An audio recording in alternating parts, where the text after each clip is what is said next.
늦가을의 차가운 밤 공기가 서울 번화가의 뒷골목을 감쌌다. 화려한 넌 쌓인 불빛 아래 고급 레스토랑들이 즐비한 이곳은 늘 사람들로 북적였다. 하지만 김세준의 마음속에는 늘 싸늘한 공허함이 자리 잡고 있었다. 그는 국내 굴지의 거대 기업 다크스타 그룹의 회장이었다.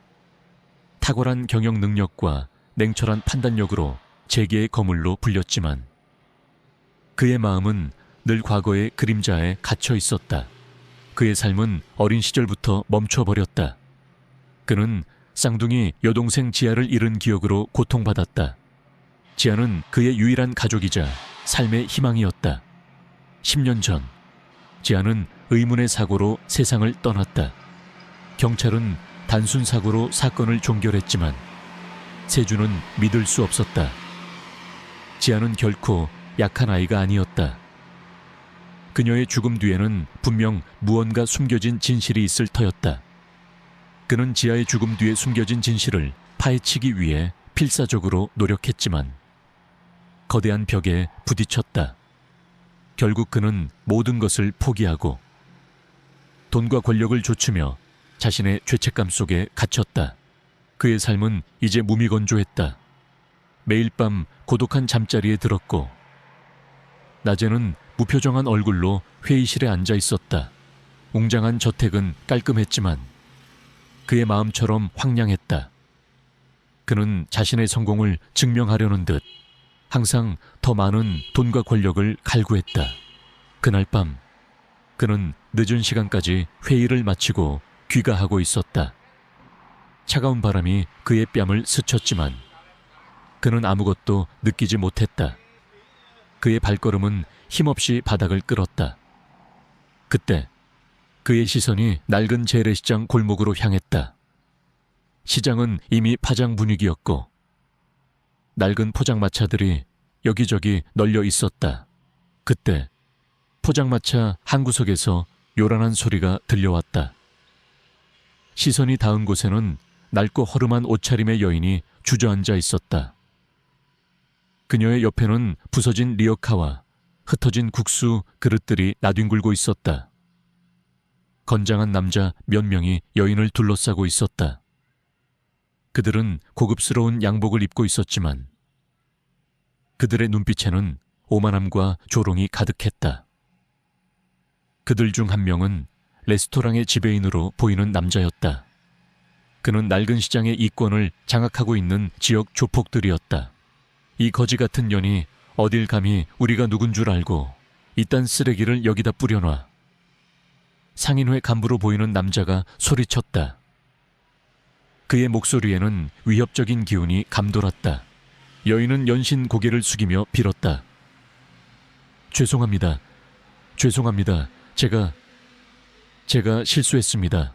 상인회 간부는 여인의 머리채를 잡아 올렸다.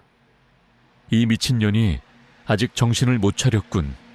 오늘 여기서 내 놈이 가진 거 다 내놔야 정신 차릴 거야. 여인의 얼굴은 공포에 질려 창백해졌다. 그녀의 눈에서는 뜨거운 눈물이 흘러내렸다. 그녀의 품에는 어린 딸이 웅크리고 있었다. 딸의 얼굴도 공포에 질려 창백했다.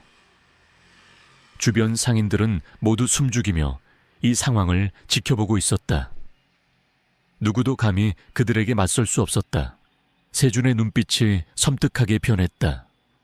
불의를 보고도 외면할 수 없었다. 그의 마음속에는 어릴 적 자신이 느꼈던 무력감과 분노가 다시 솟아올랐다. 그는 망설임 없이 여인에게 다가갔다. 이봐요, 지금 뭐 하는 짓입니까? 세준이 소리쳤다. 그의 목소리는 차분했지만 그 속에는 단호함이 묻어 있었다. 상인회 간부는 세준의 등장에 당황한 듯 했지만 이내 비웃었다. 어쭈 이 자식이 감히 내 일에 참견해. 내 놈이 누군데. 당신은 지금 약한 여인을 폭행하고 있습니다. 명백한 범죄입니다. 당장 멈추지 않으면 경찰에 신고하겠습니다. 세준이 단호하게 말했다. 상인회 간부는 코웃음을 쳤다. 웃기지도 않는 소리. 이 거지 같은 년이 내 물건을 다 망쳐놨어. 내가 뭘 하든 상관없잖아. 그는 여인을 향해 발길질을 하려 했다.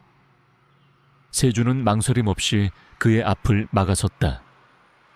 세준의 손에서 땀이 흘러내렸다. 상인회 간부는 세준의 힘에 당황한 듯 뒤로 물러섰다. 이 미친놈이 감히 나를 때려. 상인회 간부는 분노에 찬 목소리로 소리쳤다. 그는 세준의 뺨을 향해 손을 뻗었다. 세준은 그의 손을 피하며 몸을 날렸다. 그리고 그의 얼굴을 향해 주먹을 날렸다. 상인회 간부는 세준의 예상치 못한 방역에 당황하며 뒤로 물러섰다. 그의 코에서는 피가 흘러내렸다. 이 미친놈이 감히 나를 때려. 상인회 간부의 조직원들이 일제히 세준을 향해 달려들었다. 세준은 여인과 아이를 보호하려 했지만 그들의 수는 너무 많았다. 그는 고전했다. 그의 몸에는 상처가 늘어났지만 그는 포기하지 않았다. 그는 여인과 아이를 지켜야 했다. 그때 레스토랑 문이 열리고 웅장한 백마 한 마리가 달려나왔다. 마른 온몸이 흙투성이로 터른 물에 흠뻑 젖어 있었고 떨리는 몸에서는 미약한 열기가 느껴졌다. 녀석의 눈빛은 공포와 함께 알 수 없는 간절함을 담고 있었다. 녀석은 마치 세준에게 무언가를 말하려는 듯 고개를 흔들며 세준의 바짓가랑이를 물고 놓지 않았다. 세준은 그 말을 한눈에 알아봤다. 스피릿, 10년 전 지아가 죽던 그날 함께 사라졌던 그녀의 에마였다. 스피릿이 살아있었다니. 그의 심장이 미친 듯이 요동쳤다. 스피릿은 그의 유일한 가족이자 10년간 그를 짓눌렀던 절망 속에서 그를 끌어낼 유일한 존재였다. 스피릿은 상인회 간부를 향해 맹렬하게 울부짖기 시작했다.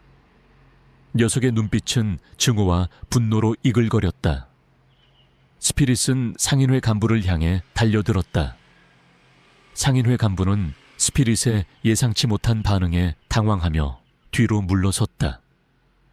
그의 얼굴에는 공포가 서려 있었다. 스피릿의 눈빛에서 느껴지는 강렬한 살기에 그는 겁을 먹은 듯 했다. 상인회 간부의 조직원들은 스피릿의 등장에 당황하며 도주하기 시작했다. 상인회 간부도 비열하게 웃으며 사라졌다. 경찰이 도착했고 여인과 아이 그리고 세준은 응급처치를 받았다. 여인은 다행히 큰 부상은 아니었다. 세준은 여인을 끌어안았다. 여인의 몸은 차갑고 거칠었지만 그 속에서 희미한 떨림이 느껴졌다. 그날 이후 세준의 삶은 다시 시작되었다.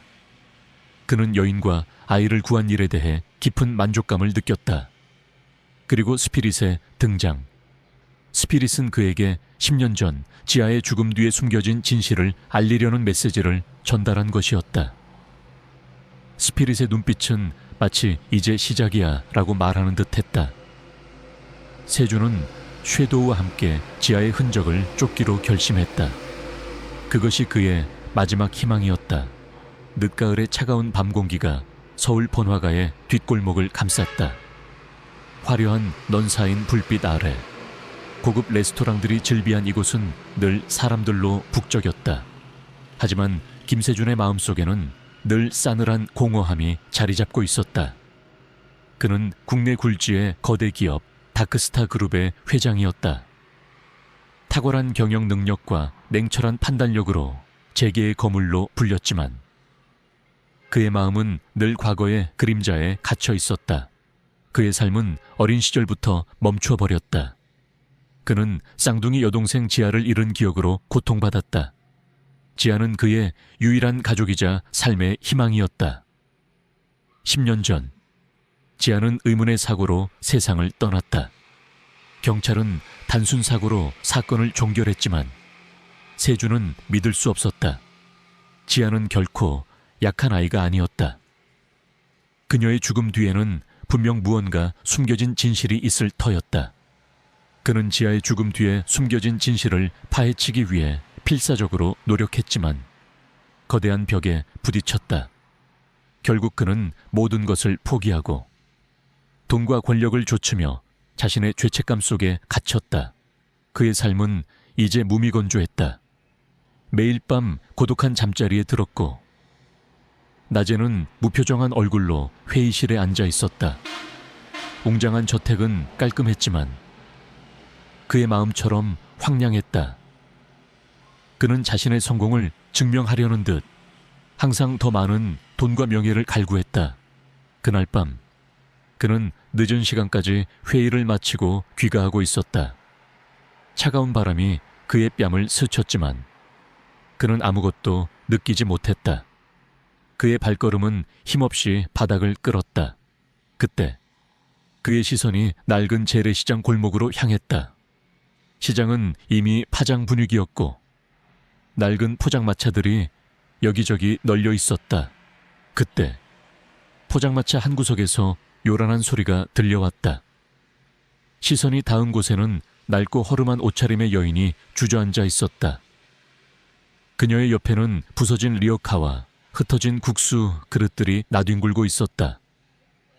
건장한 남자 몇 명이 여인을 둘러싸고 있었다.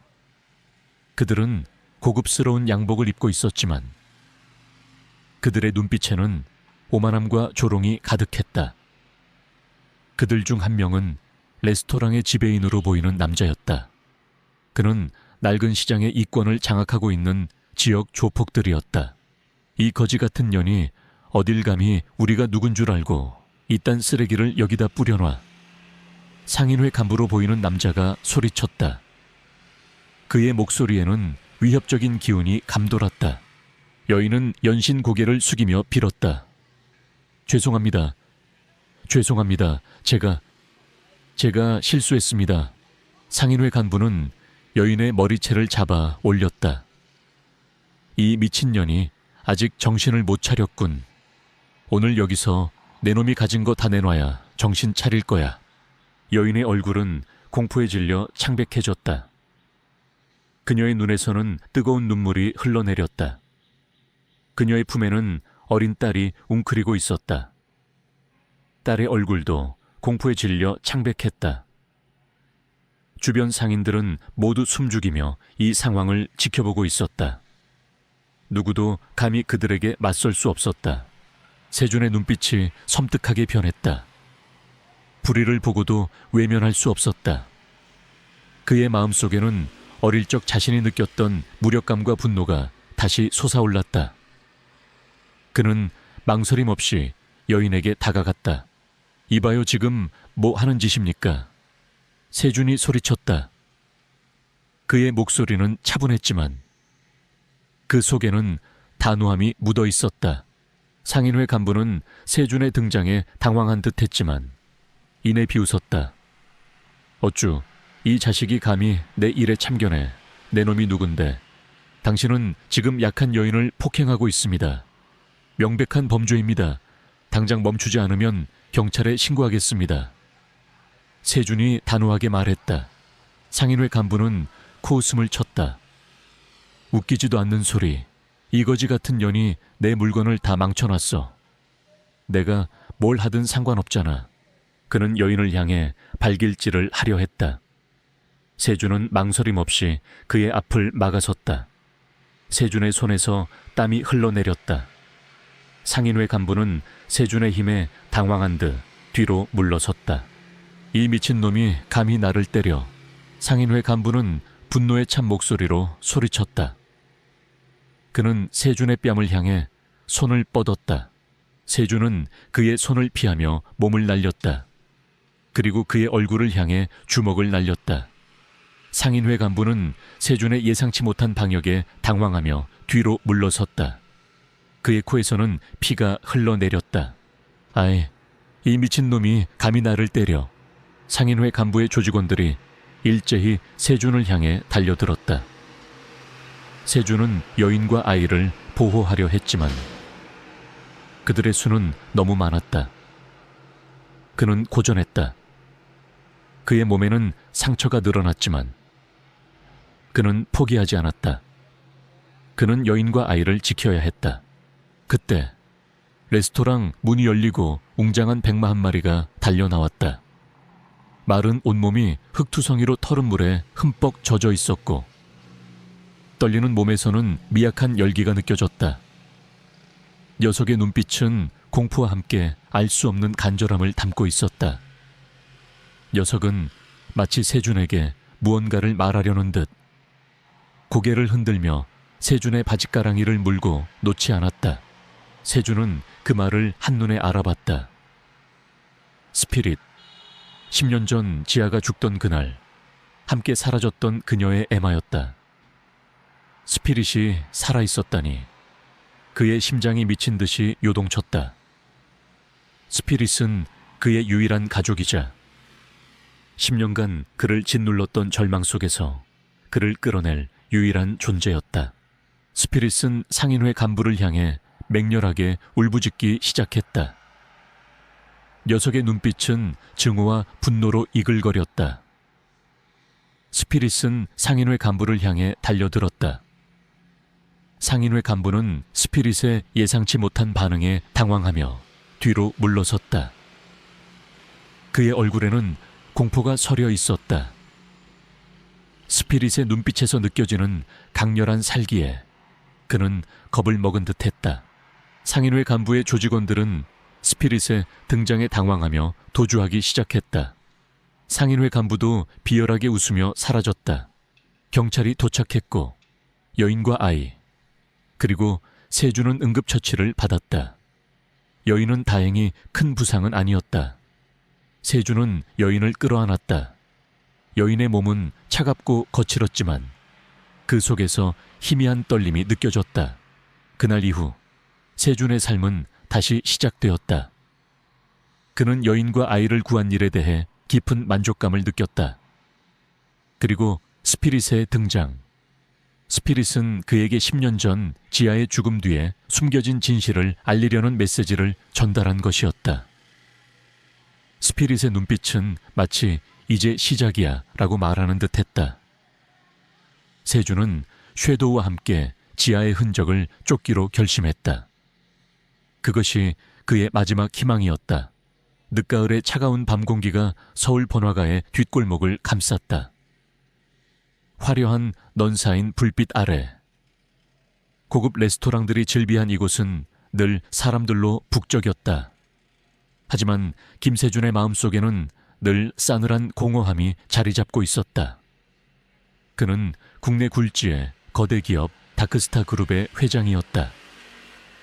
탁월한 경영 능력과 냉철한 판단력으로 재계의 거물로 불렸지만 그의 마음은 늘 과거의 그림자에 갇혀 있었다. 그의 삶은 어린 시절부터 멈춰버렸다. 그는 쌍둥이 여동생 지아를 잃은 기억으로 고통받았다. 지아는 그의 유일한 가족이자 삶의 희망이었다. 10년 전 지아는 의문의 사고로 세상을 떠났다. 경찰은 단순 사고로 사건을 종결했지만 세준은 믿을 수 없었다. 지아는 결코 약한 아이가 아니었다. 그녀의 죽음 뒤에는 분명 무언가 숨겨진 진실이 있을 터였다. 그는 지아의 죽음 뒤에 숨겨진 진실을 파헤치기 위해 필사적으로 노력했지만 거대한 벽에 부딪혔다. 결국 그는 모든 것을 포기하고 돈과 권력을 좇으며 자신의 죄책감 속에 갇혔다. 그의 삶은 이제 무미건조했다. 매일 밤 고독한 잠자리에 들었고 낮에는 무표정한 얼굴로 회의실에 앉아 있었다. 웅장한 저택은 깔끔했지만 그의 마음처럼 황량했다. 그는 자신의 성공을 증명하려는 듯 항상 더 많은 돈과 명예를 갈구했다. 그날 밤 그는 늦은 시간까지 회의를 마치고 귀가하고 있었다. 차가운 바람이 그의 뺨을 스쳤지만 그는 아무것도 느끼지 못했다. 그의 발걸음은 힘없이 바닥을 끌었다. 그때 그의 시선이 낡은 재래시장 골목으로 향했다. 시장은 이미 파장 분위기였고 낡은 포장마차들이 여기저기 널려 있었다. 그때 포장마차 한 구석에서 요란한 소리가 들려왔다. 시선이 닿은 곳에는 낡고 허름한 옷차림의 여인이 주저앉아 있었다. 그녀의 옆에는 부서진 리어카와 흩어진 국수 그릇들이 나뒹굴고 있었다.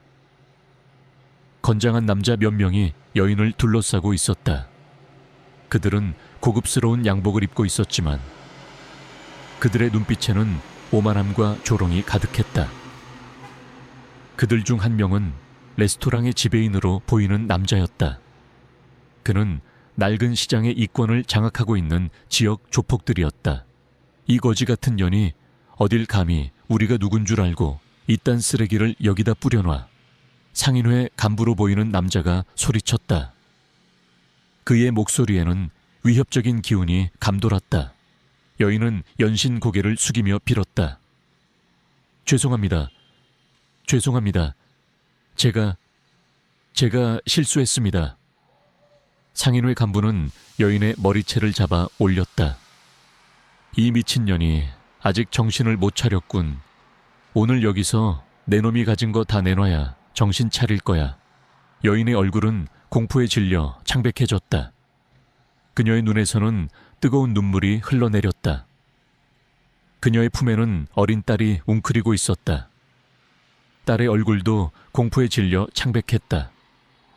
주변 상인들은 모두 숨죽이며 이 상황을 지켜보고 있었다. 누구도 감히 그들에게 맞설 수 없었다. 세준의 눈빛이 섬뜩하게 변했다. 불의를 보고도 외면할 수 없었다. 그의 마음속에는 어릴 적 자신이 느꼈던 무력감과 분노가 다시 솟아올랐다. 그는 망설임 없이 여인에게 다가갔다. 이봐요, 지금 뭐 하는 짓입니까? 세준이 소리쳤다. 그의 목소리는 차분했지만 그 속에는 단호함이 묻어 있었다. 상인회 간부는 세준의 등장에 당황한 듯 했지만 이내 비웃었다. 어쭈 이 자식이 감히 내 일에 참견해. 내 놈이 누군데. 당신은 지금 약한 여인을 폭행하고 있습니다. 명백한 범죄입니다. 당장 멈추지 않으면 경찰에 신고하겠습니다. 세준이 단호하게 말했다. 상인회 간부는 코웃음을 쳤다. 웃기지도 않는 소리. 이 거지 같은 년이 내 물건을 다 망쳐놨어. 내가 뭘 하든 상관없잖아. 그는 여인을 향해 발길질을 하려 했다. 세준은 망설임 없이 그의 앞을 막아섰다. 세준의 손에서 땀이 흘러내렸다. 상인회 간부는 세준의 힘에 당황한 듯 뒤로 물러섰다. 이 미친 놈이 감히 나를 때려. 상인회 간부는 분노에 찬 목소리로 소리쳤다. 그는 세준의 뺨을 향해 손을 뻗었다. 세준은 그의 손을 피하며 몸을 날렸다. 그리고 그의 얼굴을 향해 주먹을 날렸다. 상인회 간부는 세준의 예상치 못한 방역에 당황하며 뒤로 물러섰다. 그의 코에서는 피가 흘러내렸다. 아이 미친놈이 감히 나를 때려. 상인회 간부의 조직원들이 일제히 세준을 향해 달려들었다. 세준은 여인과 아이를 보호하려 했지만 그들의 수는 너무 많았다. 그는 고전했다. 그의 몸에는 상처가 늘어났지만 그는 포기하지 않았다. 그는 여인과 아이를 지켜야 했다. 그때 레스토랑 문이 열리고 웅장한 백마 한 마리가 달려나왔다. 마른 온몸이 흙투성이로 털은 물에 흠뻑 젖어 있었고 떨리는 몸에서는 미약한 열기가 느껴졌다. 녀석의 눈빛은 공포와 함께 알 수 없는 간절함을 담고 있었다. 녀석은 마치 세준에게 무언가를 말하려는 듯 고개를 흔들며 세준의 바짓가랑이를 물고 놓지 않았다. 세준은 그 말을 한눈에 알아봤다. 스피릿, 10년 전 지아가 죽던 그날 함께 사라졌던 그녀의 에마였다. 스피릿이 살아있었다니. 그의 심장이 미친 듯이 요동쳤다. 스피릿은 그의 유일한 가족이자 10년간 그를 짓눌렀던 절망 속에서 그를 끌어낼 유일한 존재였다. 스피릿은 상인회 간부를 향해 맹렬하게 울부짖기 시작했다. 녀석의 눈빛은 증오와 분노로 이글거렸다. 스피릿은 상인회 간부를 향해 달려들었다. 상인회 간부는 스피릿의 예상치 못한 반응에 당황하며 뒤로 물러섰다. 그의 얼굴에는 공포가 서려 있었다. 스피릿의 눈빛에서 느껴지는 강렬한 살기에 그는 겁을 먹은 듯했다. 상인회 간부의 조직원들은 스피릿의 등장에 당황하며 도주하기 시작했다. 상인회 간부도 비열하게 웃으며 사라졌다. 경찰이 도착했고 여인과 아이 그리고 세주는 응급처치를 받았다. 여인은 다행히 큰 부상은 아니었다. 세주는 여인을 끌어안았다. 여인의 몸은 차갑고 거칠었지만 그 속에서 희미한 떨림이 느껴졌다. 그날 이후 세준의 삶은 다시 시작되었다. 그는 여인과 아이를 구한 일에 대해 깊은 만족감을 느꼈다. 그리고 스피릿의 등장. 스피릿은 그에게 10년 전 지아의 죽음 뒤에 숨겨진 진실을 알리려는 메시지를 전달한 것이었다. 스피릿의 눈빛은 마치 이제 시작이야라고 말하는 듯했다. 세주는 섀도우와 함께 지아의 흔적을 쫓기로 결심했다. 그것이 그의 마지막 희망이었다. 지하 실험실은 팽팽한 긴장감으로 가득 찼다. 박상철의 비열한 웃음과 무장한 조직원들의 위협적인 시선이 세준을 짓눌렀다. 하지만 세준의 눈빛은 흔들림 없었다. 지아의 죽음, 스피릿의 고통, 그리고 은지의 창백한 얼굴, 이 모든 것을 끝내야 한다는 결의가 그의 심장을 뜨겁게 달구었다. 스피릿은 세준의 곁을 지키며 낮은 으르렁거림으로 박상철을 향해 경고를 보냈다. 녀석의 목덜미에 있는 뱀 문신이 섬뜩하게 번뜩였다. 감히 나의 위대한 걸작을 방해하려 해. 어리석은 것들. 이 아이는 세일엔 프로젝트의 최종 완성본이다. 이 아이를 깨우면 모든 것이 파괴될 거야. 박상철의 목소리는 광기로 가득했다. 그의 손에는 주사기가 들려 있었고 은지가 쓰러져 있는 유리관을 향해 다가갔다. 세주는 충격에 빠졌다. 은지가 살아있었다니. 그리고 박상철은 은지를 이용해 세일엔 프로젝트의 최종 목표를 완성하려 했던 것이다. 스피릿은 은지를 보자마자 격렬하게 낑낑거렸다. 녀석의 눈빛은 슬픔과 함께 간절함을 담고 있었다. 박상철은 주사기를 들어 은지에게 약물을 주입하려 했다. 세주는 본능적으로 몸을 던졌다. 그는 박상철을 향해 달려들었고 그와 몸싸움을 벌였다. 박상철의 힘은 예상외로 강했다. 광기에 휩싸인 그의 눈은 더욱 붉게 빛났다. 그의 팔에는 뱀 문신이 선명하게 새겨져 있었다. 세준의 악몽 속에 등장했던 바로 그 그림자 같은 남자였다. 감히 나의 실험을 방해하려 해. 이 미물 따위가. 박상철이 소리쳤다. 박상철은 세준의 목을 움켜쥐었다. 세준은 숨이 막혔다. 그의 머릿속에는 지아와 스피릿 그리고 은지의 모습이 교차했다. 그는 이대로 포기할 수 없었다. 그는 스피릿의 펜던트를 꽉 움켜쥐었다. 펜던트에서 뿜어져 나오는 빛은 이제 그의 눈을 붉게 물들였다. 그의 눈빛은 분노와 복수심으로 이글거렸다. 그는 이 모든 것을 끝내야 했다. 그때 스피릿이 박상철을 향해 맹렬하게 달려들었다. 녀석은 박상철의 팔에 새겨진 뱀 문신을 향해 이빨을 드러냈다. 뱀 문신은 검은 피를 흘리며 일그러졌다. 박상철은 고통에 절규하며 뒤로 물러섰다. 그의 힘은 약해지는 듯했다. 스피릿은 은지가 갇힌 유리관을 향해 맹렬하게 달려들었다. 녀석은 유리관을 향해 몸을 비비며 낑낑거렸다. 스피릿의 펜던트에서 뿜어져 나오는 빛이 유리관에 닿자마자 유리관에 금이 가기 시작했다. 스피릿은 마지막 힘을 짜내듯 유리관을 물어뜯었다. 구왕! 귀를 찢는 듯한 소리와 함께 유리관이 산산조각 났다. 투명한 액체가 쏟아져 내렸고 은지의 몸이 바닥으로 쓰러졌다. 은지의 붉게 빛나던 눈은 이제 희미해져 있었다. 스피릿은 은지의 곁에 앉아 그녀의 얼굴을 핥았다. 녀석의 눈빛은 은지를 향한 사랑과 안도감으로 가득했다. 박상철은 자신이 만든 걸작이 파괴되는 것을 보고 절규했다. 아니야, 나의 세일엔, 나의 꿈이.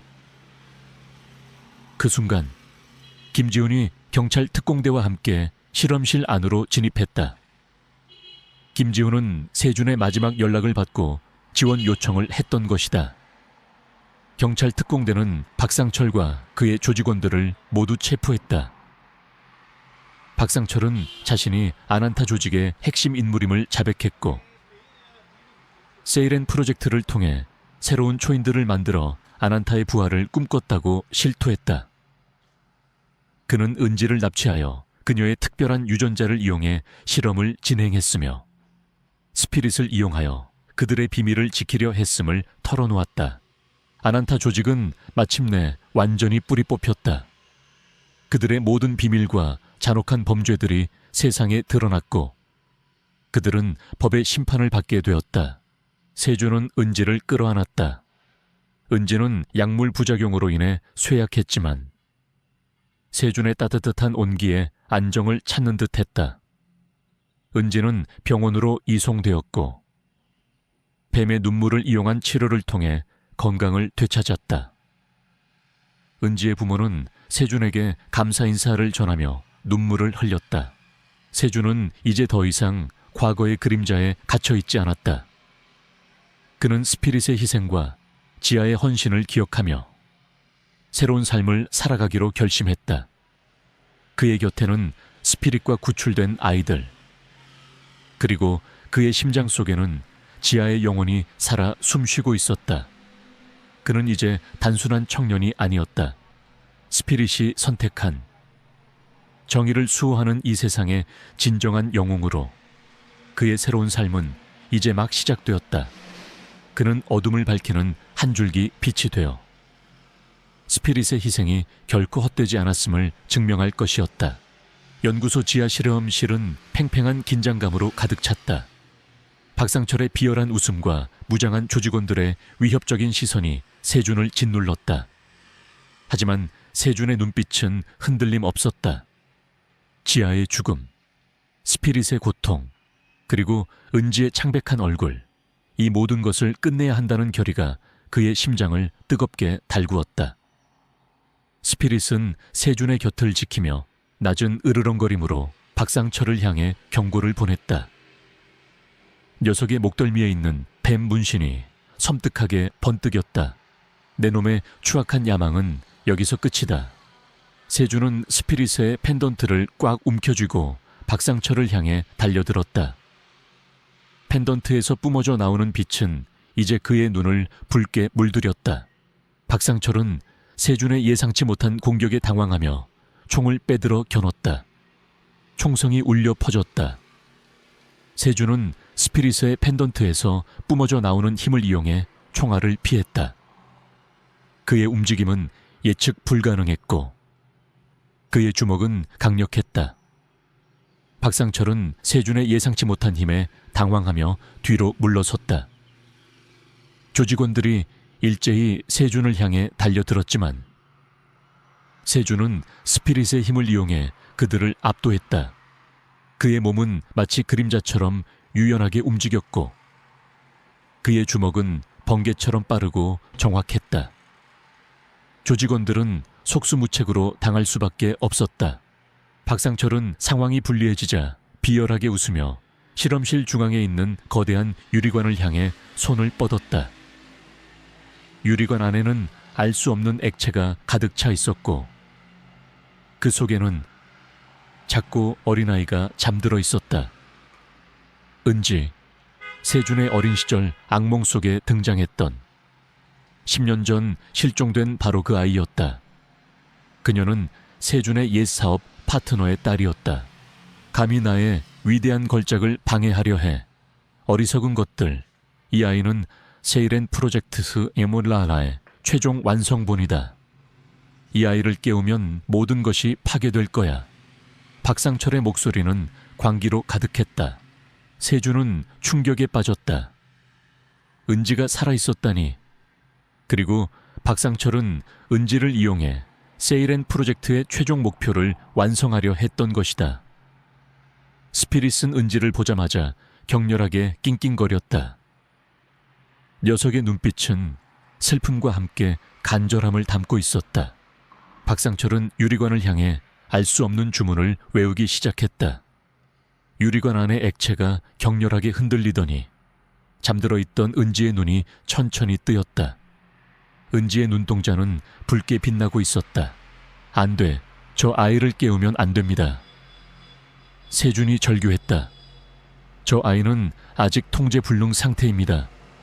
깨어나면 모든 것을 파괴할 겁니다. 세준은 박상철을 향해 달려들었다. 하지만 박상철의 손에서 뿜어져 나오는 어둠의 에너지가 세준을 덮쳤다. 세준은 쓰러졌다. 그의 몸은 움직일 수 없었다. 박상철은 세준을 내려다보며 비열하게 웃었다. 이제 모든 것이 끝났다. 내 놈의 지하처럼 여기서 죽어라. 박상철은 세준의 목을 움켜쥐었다. 세준은 숨이 막혔다. 그의 머릿속에는 지하와 스피릿, 그리고 은지의 모습이 교차했다. 그는 이대로 포기할 수 없었다. 그는 스피릿의 펜던트를 꽉 움켜쥐었다. 펜던트에서 뿜어져 나오는 빛은 이제 그의 눈을 붉게 물들였다. 그의 눈빛은 분노와 복수심으로 이글거렸다. 그는 이 모든 것을 끝내야 했다. 그때 스피릿이 박상철을 향해 맹렬하게 달려들었다. 녀석은 박상철의 팔에 새겨진 뱀 문신을 향해 이빨을 드러냈다. 뱀 문신은 검은 피를 흘리며 일그러졌다. 박상철은 고통에 절규하며 뒤로 물러섰다. 그의 힘은 약해지는 듯했다. 스피릿은 은지가 갇힌 유리관을 향해 맹렬하게 달려들었다. 녀석은 유리관을 향해 몸을 비비며 낑낑거렸다. 스피릿의 펜던트에서 뿜어져 나오는 빛이 유리관에 닿자마자 유리관에 금이 가기 시작했다. 스피릿은 마지막 힘을 짜내듯 유리관을 물어뜯었다. 크왕! 귀를 찢는 듯한 소리와 함께 유리관이 산산조각 났다. 투명한 액체가 쏟아져 내렸고 은지의 몸이 바닥으로 쓰러졌다. 은지의 붉게 빛나던 눈은 이제 희미해져 있었다. 스피릿은 은지의 곁에 앉아 그녀의 얼굴을 핥았다. 녀석의 눈빛은 은지를 향한 사랑과 안도감으로 가득했다. 박상철은 자신이 만든 걸작이 파괴되는 것을 보고 절규했다. 아니야, 나의 세일엔 나의 꿈이. 그 순간 김지훈이 경찰 특공대와 함께 실험실 안으로 진입했다. 김지훈은 세준의 마지막 연락을 받고 지원 요청을 했던 것이다. 경찰 특공대는 박상철과 그의 조직원들을 모두 체포했다. 박상철은 자신이 아난타 조직의 핵심 인물임을 자백했고 세이렌 프로젝트를 통해 새로운 초인들을 만들어 아난타의 부활을 꿈꿨다고 실토했다. 그는 은지를 납치하여 그녀의 특별한 유전자를 이용해 실험을 진행했으며 스피릿을 이용하여 그들의 비밀을 지키려 했음을 털어놓았다. 아난타 조직은 마침내 완전히 뿌리 뽑혔다. 그들의 모든 비밀과 잔혹한 범죄들이 세상에 드러났고 그들은 법의 심판을 받게 되었다. 세준은 은지를 끌어안았다. 은지는 약물 부작용으로 인해 쇠약했지만 세준의 따뜻한 온기에 안정을 찾는 듯했다. 은지는 병원으로 이송되었고 뱀의 눈물을 이용한 치료를 통해 건강을 되찾았다. 은지의 부모는 세준에게 감사 인사를 전하며 눈물을 흘렸다. 세준은 이제 더 이상 과거의 그림자에 갇혀있지 않았다. 그는 스피릿의 희생과 지하의 헌신을 기억하며 새로운 삶을 살아가기로 결심했다. 그의 곁에는 스피릿과 구출된 아이들, 그리고 그의 심장 속에는 지아의 영혼이 살아 숨쉬고 있었다. 그는 이제 단순한 청년이 아니었다. 스피릿이 선택한 정의를 수호하는 이 세상의 진정한 영웅으로. 그의 새로운 삶은 이제 막 시작되었다. 그는 어둠을 밝히는 한 줄기 빛이 되어 스피릿의 희생이 결코 헛되지 않았음을 증명할 것이었다. 지하 실험실에서의 치열한 전투 끝에 박상철과 그의 조직원들은 모두 체포되었고 은지를 비롯한 아이들은 무사히 구출되었다. 아난타 조직의 세이렌 프로젝트라는 잔혹한 실체가 만천에 드러났고 세상은 그들의 악행에 경악했다. 김세준은 지아의 억울함을 풀고 스피릿의 희생을 헛되이 하지 않기 위해 모든 것을 바쳤다. 그는 이제 더 이상 과거의 그림자에 갇혀있지 않았다. 그러나 그의 마음속에는 여전히 묵직한 책임감이 자리 잡고 있었다. 아난타 조직의 뿌리가 완전히 뽑혔을까? 언론은 연일 세준의 용감한 활약과 스피릿의 헌신적인 희생을 보도했다. 세준은 정의의 수호자로, 스피릿은 영웅마로 불리며 국민적 영웅이 되었다. 구출된 아이들은 뱀의 눈물을 이용한 치료 덕분에 건강을 되찾았고 가족들의 품으로 돌아갔다. 세준은 그들의 해맑은 웃음을 보며 깊은 안도감을 느꼈다. 하지만 세준은 알고 있었다. 박상철이 체포되었지만 그가 아난타 조직의 최고 수뇌부는 아니라는 것을. 그의 배후에는 더욱 거대한 그림자가 숨어 있을 터였다. 스피릿이 마지막으로 물어뜯었던 박상철의 팔에 새겨진 뱀 문신. 그것은 아난타 조직의 표식이었지만 그 문양은 마치 계급을 나타내는 듯 미묘하게 달랐다.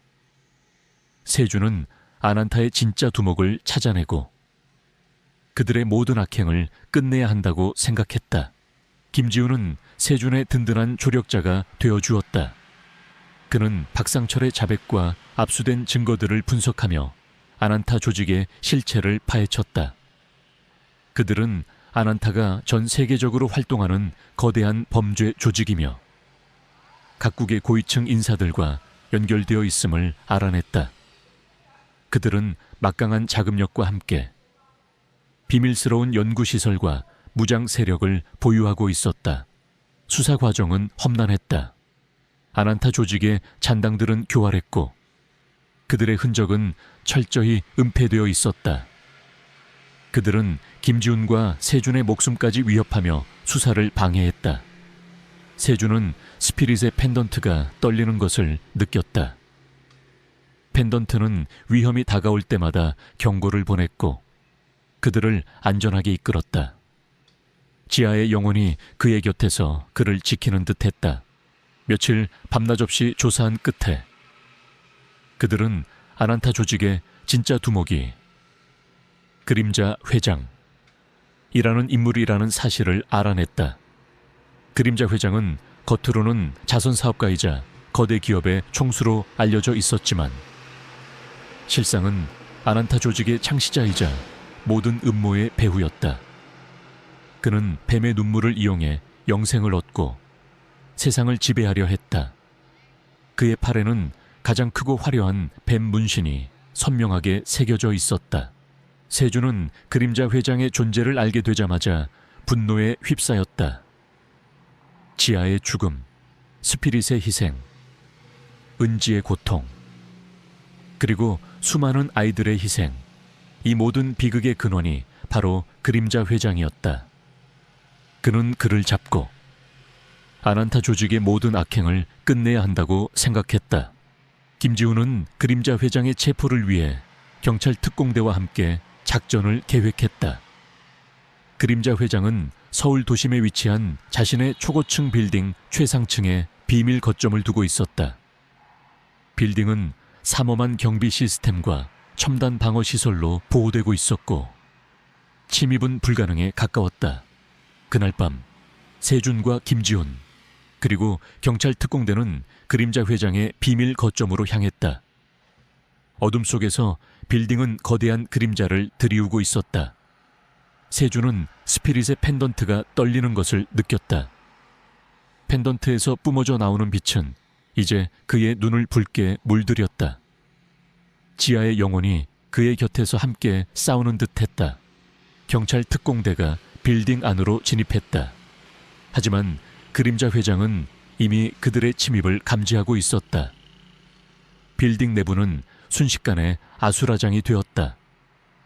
무장한 경호원들이 사방에서 나타나 그들을 공격했다. 세주는 스피릿의 힘을 이용해 그들을 압도했다. 그의 움직임은 예측 불가능했고 그의 주먹은 강력했다. 그는 경호원들을 제압하며 그림자 회장의 거점으로 향했다. 그들이 도착한 곳은 빌딩 최상층에 위치한 그림자 회장의 개인 집무실이었다. 집무실은 화려하고 웅장했지만 그 안에서 느껴지는 음산한 기운은 세준의 온몸에 소름을 돋게 했다. 집무실 중앙에는 거대한 책상이 놓여 있었고 그 뒤에 그림자 회장이 앉아 있었다. 그의 팔에는 가장 크고 화려한 뱀 문신이 선명하게 새겨져 있었다. 그의 눈빛은 냉혹하고 잔혹했다. 결국 여기까지 왔군. 백구의 힘을 가진 자여. 하지만 내 놈이 감히 나를 막을 수 있을 것 같으냐. 그림자 회장이 비열하게 웃었다. 그의 목소리는 낮게 깔렸지만 그 속에는 세상을 지배하려는 광기가 담겨 있었다. 그는 세준을 향해 손을 뻗었다. 그의 손에서 알 수 없는 에너지가 뿜어져 나왔다. 세준은 본능적으로 몸을 피했다.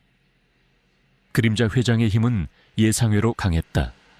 그는 아난타 조직의 창시자이자 뱀의 눈물을 이용해 초월적인 능력을 얻은 존재였다.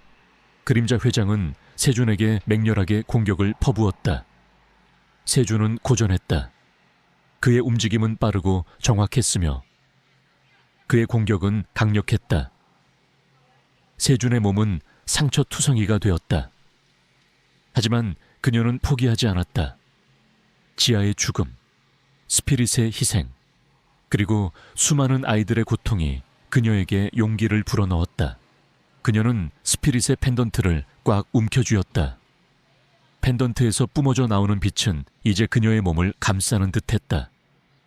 그녀의 눈이 붉게 빛나기 시작했다. 그녀는 그림자 회장의 공격을 피하며 그의 팔에 새겨진 뱀 문신을 향해 주먹을 날렸다.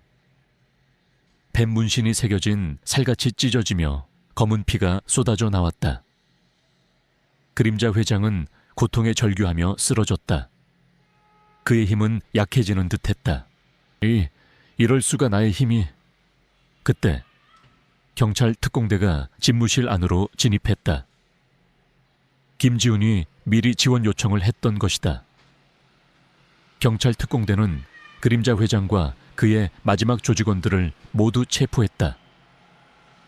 그림자 회장은 자신이 아난타 조직의 창시자임을 자백했고 뱀의 눈물을 이용해 세상을 지배하려 했던 모든 야욕을 실토했다. 아난타 조직은 마침내 완전히 뿌리 뽑혔다. 그들의 모든 비밀과 잔혹한 범죄들이 세상에 드러났고 그들은 법의 심판을 받게 되었다. 세주는 구출된 아이들을 끌어안았다. 아이들은 공포에 질려 떨고 있었지만 세준의 따뜻한 온기에 안정을 찾는 듯했다. 아이들은 병원으로 이송되었고 뱀의 눈물을 이용한 치료를 통해 건강을 되찾았다. 부모들은 세준에게 감사 인사를 전하며 눈물을 흘렸다. 세준은 이제 더 이상 과거의 그림자에 갇혀있지 않았다. 그는 스피릿의 희생과 지하의 헌신을 기억하며 새로운 삶을 살아가기로 결심했다. 그는 자신의 다크스타 그룹 지분 대부분을 사회에 환원하고 남은 자산으로 희망의 정원재단을 설립했다. 희망의 정원재단은 아난타 조직으로부터 희생된 아이들과 동물들을 돕고 사회의 어둠 속에 숨겨진 부조리를 파헤치며 정의를 실현하는 것을 목표로 했다. 그의 곁에는 스피릿이 있었고 그의 심장 속에는 지하의 영혼이 살아 숨쉬고 있었다. 그는 이제 단순한 재벌 총수가 아니었다. 진정한 사랑과 정의를 수호하는 이 세상의 그림자 수호자로 그의 새로운 삶은 이제 막 시작되었다. 그는 어둠을 밝히는 한 줄기 빛이 되어 스피릿의 희생이 결코 헛되지 않았음을 증명할 것이었다. 아난타 조직의 모든 잔당들이 체포되고 세이렌 프로젝트의 모든 비밀이 만천에 드러나면서 세상은 오랜 혼란과 고통 끝에 마침내 평화를 되찾았다. 언론은 연일 정의의 승리를 보도했고 김세준은 영웅으로 불리며 국민적 영웅이 되었다. 하지만 그의 마음속에는 스피릿과 지하 그리고 구출된 아이들의 묵직한 책임감과 함께 영원히 지워지지 않을 상처가 자리 잡고 있었다. 세준은 과거의 직업으로 돌아가지 않았다. 그는 더 이상 돈과 권력을 좇는 삶을 살고 싶지 않았다. 스피릿의 펜던트는 여전히 그의 목에 걸려 따뜻한 온기를 전해주었고 그의 심장 속에는 지하의 영혼이 살아 숨쉬고 있었다. 스피릿의 힘은 그에게 민첩한 움직임, 날카로운 직감, 그리고 어둠 속에 숨겨진 진실을 감지하는 능력을 부여했다. 그는 이 능력을 이용해 어둠 속에 숨겨진 악을 찾아내고 약한 자들을 보호하는 그림자 수호자 패가 되기로 결심했다. 김지훈 경위는 그의 든든한 파트너가 되어 그림자 수호자의 활동을 법적으로 지원하기로 했다. 그들은 첫 번째 임무로 오랫동안 미제 사건으로 남아있던 연쇄 실종 사건을 파헤치기 시작했다. 실종자들은 모두 특정 유전자를 가진 아이들이었고 그들은 모두 아난타 조직과 관련된 고아원에서 생활했던 아이들이었다. 세준은 직감했다. 아난타 조직의 잔당들이 여전히 하프타란처 세이렌 프로젝트 관내 후속 작업을 진행하고 있을 것이라고. 세준과 김지훈 경위는 실종된 아이들의 부모들을 만났다. 부모들은 절망과 슬픔에 잠겨 있었다. 세준은 그들의 고통을 누구보다 잘 이해했다. 그는 스피릿의 펜던트에서 뿜어져 나오는 온기를 느끼며 아이들을 반드시 찾아주겠다고 약속했다. 수사 과정은 험난했다. 아난타 조직의 잔당들은 교활했고 그들의 흔적은 희미했다. 하지만 세준의 감각은 더욱 날카로워져 있었다. 그는 스피릿의 펜던트가 떨리는 방향으로 움직이며 어둠 속에 숨겨진 진실을 찾아 나갔다. 펜던트는 위험이 다가올 때마다 경고를 보냈고 그들을 안전하게 이끌었다. 며칠간의 추적 끝에 그들은 서울 외곽에 버려진 연구시설을 찾아냈다. 연구시설은 겉보기에는 낡고 허름했지만 그 안에는 첨단 장비들이 숨겨져 있었다. 세준은 펜던트의 떨림을 느꼈다. 이곳이 바로 아난타 조직의 잔당들이 세이렌 프로젝트지를 재개하고 있는 곳이었다. 세준과 김지훈 경위는 연구시설 안으로 잠입했다. 연구시설 내부는 미로처럼 복잡했고 낡은 실험 기구들이 음산한 분위기를 풍겼다. 그들은 소리 없이 움직이며 주변을 살폈다. 그때 희미한 아이들의 울음소리가 들려왔다. 아이들은 연구시설 깊숙한 곳에 감금되어 있었다. 세준과 김지훈 경위는 아이들의 울음소리를 따라갔다. 그들이 도착한 곳은 거대한 철창이 놓인 실험실이었다. 철창 안에는 실종된 아이들이 갇혀 있었고 그들은 모두 약물에 취한 듯 의식이 희미했다. 그리고 실험실 중앙에는 낡은 실험복을 입은 한 노인이 서 있었다. 노인의 팔에는 뱀 문신이 희미하게 새겨져 있었다. 그는 아난타 조직의 마지막 과학자 닥터 그림잠이었다. 결국 여기까지 왔군. 백구의 힘을 가진 자여. 하지만 내 놈이 감히 나의 위대한 프로젝트를 방해할 수 있을 것 같으냐. 닥터 그림자가 비열하게 웃었다. 그의 뒤에는 무장한 조직원들이 서 있었다. 세준은 스피릿의 펜던트를 꽉 움켜쥐었다. 펜던트에서 뿜어져 나오는 빛은 이제 그의 눈을 붉게 물들였다. 그의 눈빛은 분노와 복수심으로 이글거렸다. 그는 아이들을 구하고 닥터 그림자의 잔혹한 프로젝트를 끝내야 했다. 내 놈의 추악한 야망은 여기서 끝이다. 세주는 닥터 그림자를 향해 달려들었다. 닥터 그림사는 총을 빼들어 세준을 향해 겨눴다. 총성이 울려 퍼졌다. 세준은 총알을 피하며 닥터 그림자에게 돌진했다. 그의 움직임은 예측 불가능했고 그의 주먹은 강력했다. 닥터 그림사는 민서의 예상치 못한 힘에 당황하며 뒤로 물러섰다. 조직원들은 민서에게 달려들었지만 민서는 가디언의 힘을 이용해 그들을 압도했다. 김지훈 경위는 아이들을 구하기 위해 철창문을 열려 했다. 하지만 철창문은 굳게 잠겨 있었다. 김지훈 경위는 펜던트를 향해 손을 뻗었다.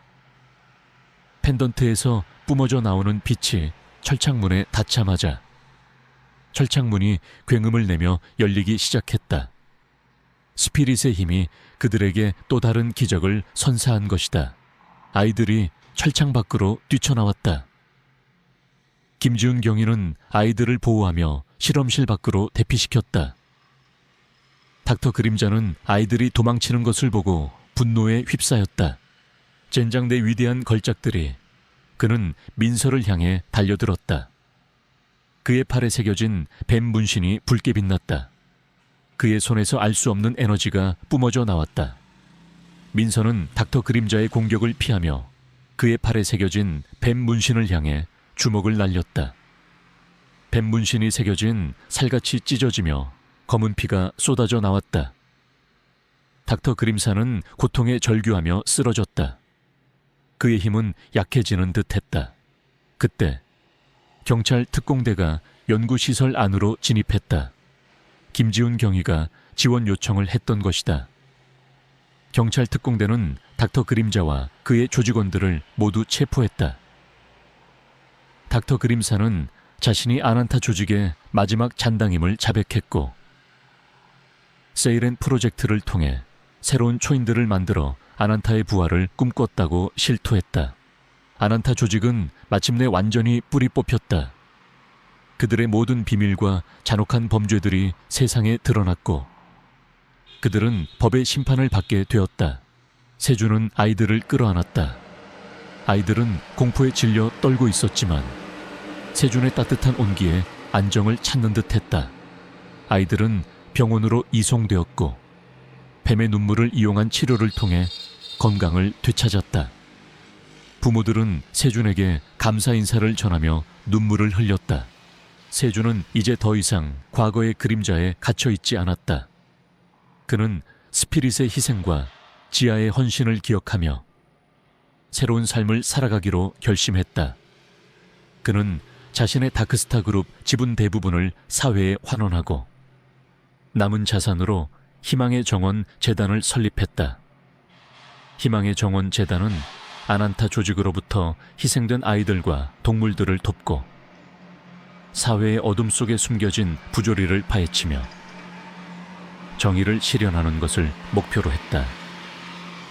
그의 곁에는 스피릿이 있었고 그의 심장 속에는 지하의 영혼이 살아 숨쉬고 있었다. 그는 이제 단순한 재벌 총수가 아니었다. 진정한 사랑과 정의를 수호하는 이 세상의 그림자 수호자로 그의 새로운 삶은 이제 막 시작되었다. 그는 어둠을 밝히는 한 줄기 빛이 되어 스피릿의 희생이 결코 헛되지 않았음을 증명할 것이었다.